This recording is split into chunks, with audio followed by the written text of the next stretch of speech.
In 3 of the major treatises of the Talmud are found extensive passages which give legal endorsement to seduce and marry 3-year-old baby girls. In fact, many of the greatest rabbis of the Talmud, including Simeon ben Yochai, upheld this privilege. Today in Israel, thousands of Jews go to Meron every year to venerate the memory of Simeon ben Yochai, one of the most respected rabbis in the history of Judaism. In one of dozens of endorsements of child sex, Simeon ben Yochai said, "A proselyte under the age of 3 years and a day is permitted to marry a priest." Agreeing with ben Yochai, the great Rabbah said, "When a grown-up man has intercourse with a little girl, it is nothing, for when the girl is less than this, 3 years and a day, it is as if one put the finger into the eye." The footnote to this passage says, "As tears come to the eye again and again, so does virginity come back to the little girl under 3 years."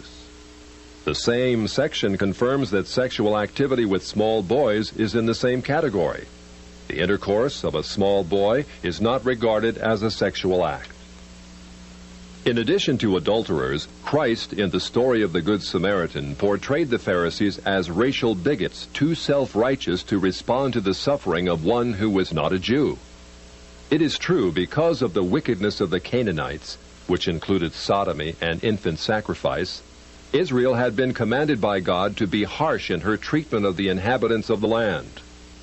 God made it clear that the Canaanites were not simply to be avoided, but destroyed. By the time of the New Testament, this method of preserving God's kingdom by separation and the sword had become obsolete.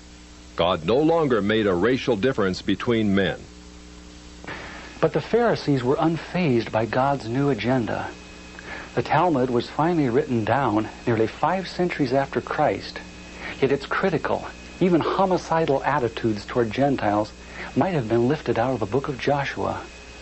However, the quickest way to grasp the Talmudic view of Gentiles is not directly from the Talmud, but from the Jewish encyclopedias. If we quote an isolated opinion from the Talmud, a rabbi may quickly object, saying, "But that is not the overall opinion of the Talmud. That is not the definitive view."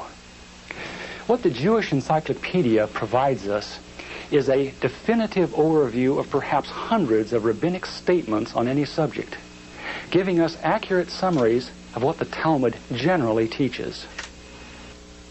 In its article on Gentiles, the Jewish Encyclopedia begins to define what makes a Jew so different from a Gentile. According to the rabbis, only Israelites are men,